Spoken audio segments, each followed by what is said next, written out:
हम अपने श्रोताओं के सामने एक बार फिर से उपस्थित हैं। स्वामी जी, आपको मेरा हृदय से प्रणाम। आपकी वजह से हम हैं। आपने हमें ज्ञान दिया तो हम वेद के विषय में बात करने के काबिल बने।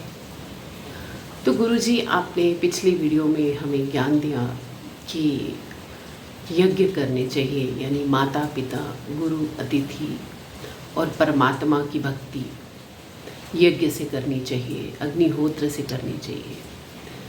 इससे हमारी इकोलॉजिकल बैलेंस ठीक रहेगा। परंतु कुछ लोगों का ये प्रश्न है कि क्या यज्ञ से प्रदूषण नहीं फैलता? यदि घर घर में यज्ञ होंगे, अग्निहोत्र होगा, तो क्या उससे प्रदूषण नहीं फैलेगा? तो इसके विषय में आप हमारे दर्शकों को कुछ ज्ञान दें।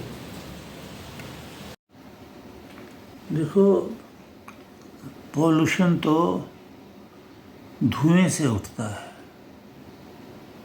यज्ञ से नहीं। ये वेदों में कहा। देखो, जब यज्ञ होता है तो उसमें कई जड़ी बूटियां होती हैं। आम की लकड़ी भी होती है। आम की लकड़ी शुद्धिकरण करती है। वेद तो इस बात पर भी प्रसिद्ध हैं कि जहाँ यज्ञ हवन हो रहे हो वो जगह ही पवित्र हो जाती है, वो भोजन ही पवित्र हो जाता है। तो जड़ी बूटियाँ होती हैं, शुद्ध घी होता है, उसकी आहुतियाँ पड़ती हैं, और जड़ी बूटियाँ ऐसी होती हैं जो पोल्यूशन का नाश करती हैं। आम की लकड़ी जो है पोल्यूशन का नाश करती है, ये शुद्ध करती है वातावरण को। तो एक साइंटिस्ट हो गया, उन्होंने एक वो जो होती है टेस्ट ट्यूब, उसमें हवन का धुआं भरा। इसको धुआं नहीं बोलते वेद में, इसको बोलते हैं सोम, शुद्ध। तो वो भरा और एक आम हवा वो भरी। उसमें कुछ खाना रखा। तो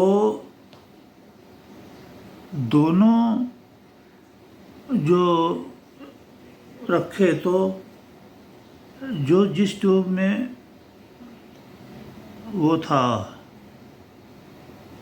हवन का धुआं, वो वैसा का वैसा शुद्ध रहा। और वो जो हवा रखी थी टेस्ट ट्यूब में बंद करके, वो गलत होगी। दूसरा एक्सपेरिमेंट ये भी किया कि एक भोजन लिया घर से, है, उसमें हवन का धुआं डाला, और एक भोजन लिया बाहर से, हवा बाहर की, उसमें भोजन डाला, है। यानी एक में तो यज्ञ का धुआं जिसे आप बोलते हो, वैसे वो सोम है, तो वो डाला भोजन में, टिफ़िन बंद। दूसरे टिफ़िन में बाहर की हवा ली और उसमें भोजन डाला। तो कुछ दिनों बाद जो बाहर की हवा वाला भोजन है वो सड़ गया, और जो हवन का जो सोम रस था, यानी धुआं था, उसमें रखा भोजन नहीं सड़ा, वो फ्रेश का फ्रेश रहा। तो उन्होंने भी सिद्ध किया कि भाई ये तो शुद्धिकरण करती है वायु का, पोल्यूशन कहाँ से? जब आप वेद सुनोगे तो आपका संशय दूर हो जाएगा। गुरुजी, हम आपके बहुत आभारी हैं कि आपने बहुत अच्छे से दर्शकों को बता दिया कि यज्ञ की अग्नि में बहुत सी जड़ी बूटियाँ होती हैं जो वातावरण का शुद्धिकरण करती हैं और हमारी प्रकृति का संतुलन बनाए रखती हैं और हमें आपदाओं से बचाती हैं।